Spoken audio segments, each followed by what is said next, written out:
بنی اسرائیل میں ایک عورت تھی جو بہت بد کردار تھی۔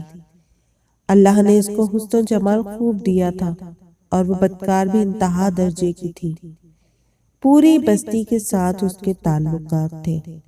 وہ اتنی مالدار ہو گئی کہ اس نے اپنے لیے بڑا محل بنا لیا تھا اور ایک تخت بنوایا، اور وہ بن سور کر ملکہ کی طرح تخت پر بیٹھتی تھی، اور اس کے ساتھ غلط تعلق رکھنے والے پورے شہر کے امراء تھے۔ اس کی زندگی ایسی ہی گزر رہی تھی۔ ایک مرتبہ کیا ہوا کہ وہ اپنے گھر کا دروازہ کھول کر تخت پر بیٹھی تھی کہ قریب کسی اور بستی کا نوجوان تھا جو نیک تھا، عبادت گزار تھا۔ وہ ادھر سے گزرا اور گزرتے ہوئے اچانک جو اس کی نظر اٹھی تو اس عورت پر جا پڑی، اور اس عورت کی ایسی تصویر اس کے دل میں چھپی کہ وہ آگے تو چلا گیا مگر اس کا دھیان ادھر ہی بھٹک گیا۔ پھر وہ مراقبے میں، ذکر میں، تسبیحات میں، تلاوت میں جب بیٹھتا تو اس کا دل ہی نہیں لگتا تھا۔ اس نے روزے بھی رکھے لیکن خیال نہ نکلا۔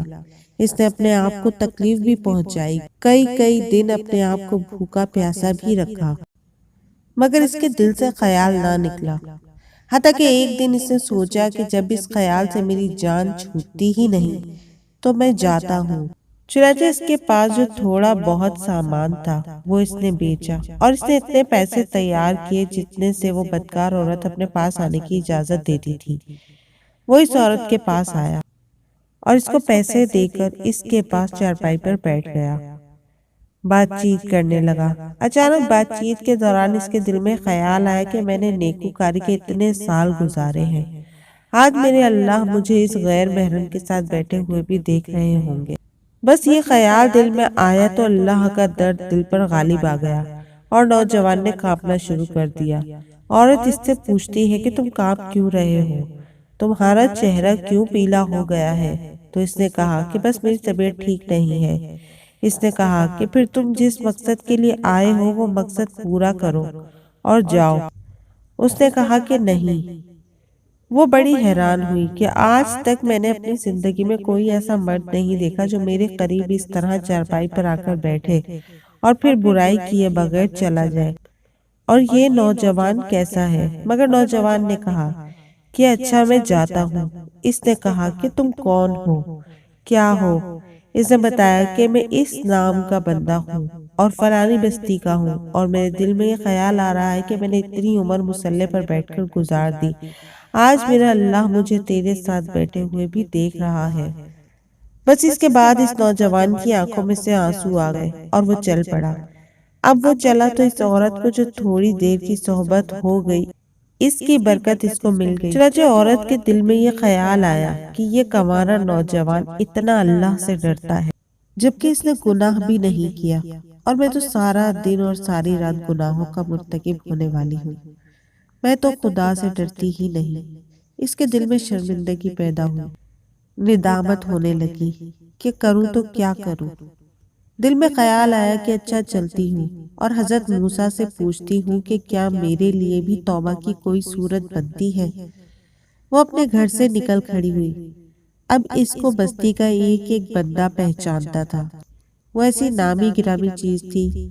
وہ چلی اور جا کر حضرت موسیٰ کو جو دیکھا تو وہ اس وقت بنی اسرائیل کے لوگوں کو نصیحت فرما رہے تھے۔ اس نے کسی آدمی کے ذریعے پیغام بھیجا کہ حضرت موسیٰ سے جا کر کہو کہ میں آپ سے ملنا چاہتی ہوں۔ اب جس کو پیغام دیا وہ بے وقوف تھا۔ اس خدا کے بندے نے سیدھا جا کر سب کے سامنے کہہ دیا کہ حضرت آپ سے فلاں عورت ملنے آئی ہے۔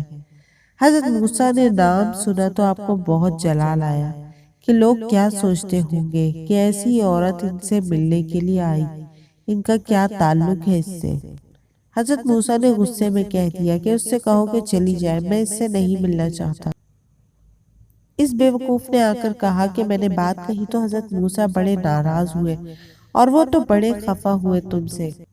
میری بدکاریاں ایسی ہیں کہ پہلے تو صرف اللہ مجھ سے ناراض تھا، اور اب اللہ کا نبی بھی مجھ سے بات نہیں کرنا چاہتا۔ میرے لیے تو اب دنیا میں ٹھکانہ کوئی نہیں۔ بڑے اداس اور بوجھل قدموں کے ساتھ وہ وہاں سے واپس آئی، اور اسے سمجھ نہیں آ رہی تھی کہ وہ کیا کرے۔ اب وہ حیران تھی کہ اللہ کے نبی نے بھی میرے ساتھ بات کرنا گوارا نہ کیا۔ میں اتنی گری ہوئی چیز ہوں کہ وہ بات کرنا بھی نہیں چاہتے۔ اس نے اپنے کسی بڑے سے سنا تھا کہ بندہ جب اپنے رب کو منانا چاہے تو اس کو چاہیے کہ وہ اس کے سامنے سجدہ کرے، چنانچہ اسے اور کوئی طریقہ آتا نہیں تھا۔ گھر کی کنڈی لگا کر ایک جگہ اس نے اللہ کے سامنے سجدہ کیا، دل سے ہی کہہ رہی ہوگی میں تیرے سامنے جھک رہی ہوں خدا، میرا کوئی نہیں اللہ تیرے سوا۔ اسے پوری دنیا میں اور کوئی نجات کا راستہ نظر نہیں آتا تھا۔ پھر اللہ کی شان دیکھیے، اس نے رات گزاری۔ اگلے دن اس کے دل میں خیال آیا کہ میں عورت ذات ہوں، اکیلی مکان میں رہتی ہوں، ایک میری خادمہ ہے، تو میں اگر نیت کر بھی لوں تو جتنے لوگوں نے میرے ساتھ بدکاریاں کی وہ تو مجھے اس میں نہیں رہنے دیں گے، تو بہتر یہ ہے کہ میں اس جگہ کو چھوڑ کر چلی جاؤں۔ تبھی اس نے فیصلہ کر لیا کہ میں یہاں سے چلی جاتی ہوں۔ اس نے اپنے آپ کو سادہ سے کپڑے میں لپیٹا تاکہ کوئی کپڑوں کو اور حسن و جمال کو نہ دیکھے کہ یہ کون جا رہی ہے۔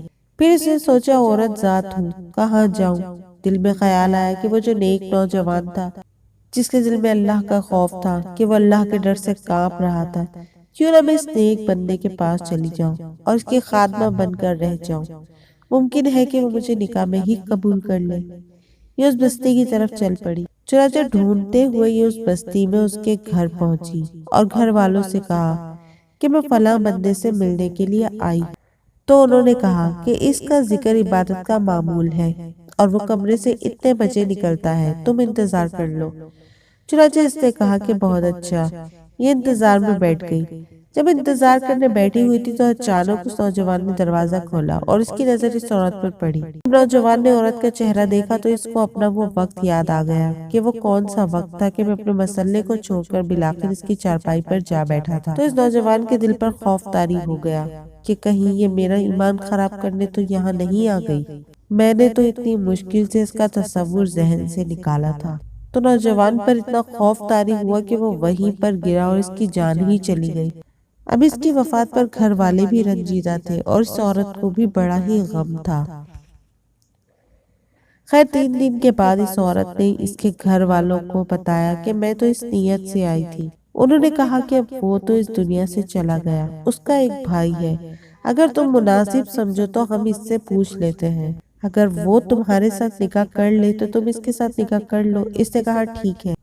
جب بھائی سے پتہ کیا تو اس نے کہا کہ ٹھیک ہے، اگر پہلے یہ ایسی عورت رہی ہے تو اب توبہ کی نیت کر چکی ہے تو میں اس کو اپنے نکاح میں قبول کر لوں گا۔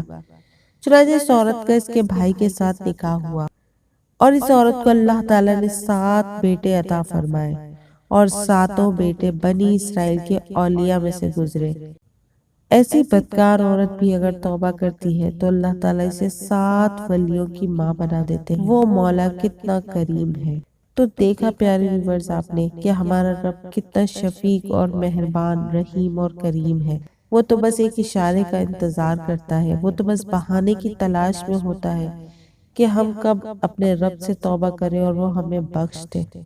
اللہ تعالیٰ ہم سب کو اپنے گناہوں پر نادم ہونے کی اور توبہ کی توفیق عطا فرمائے، آمین۔ مجھے امید ہے ویورز کہ آپ کو میری یہ ویڈیو اچھی لگی ہوگی۔ اگر آپ کو میری ویڈیو پسند آئی ہو تو میری ویڈیو کو لائک شیئر کیجیے، میرے چینل کو سبسکرائب کیجیے اور اگلی ویڈیو تک اپنا بہت سارا خیال رکھیے گا۔ اللہ حافظ۔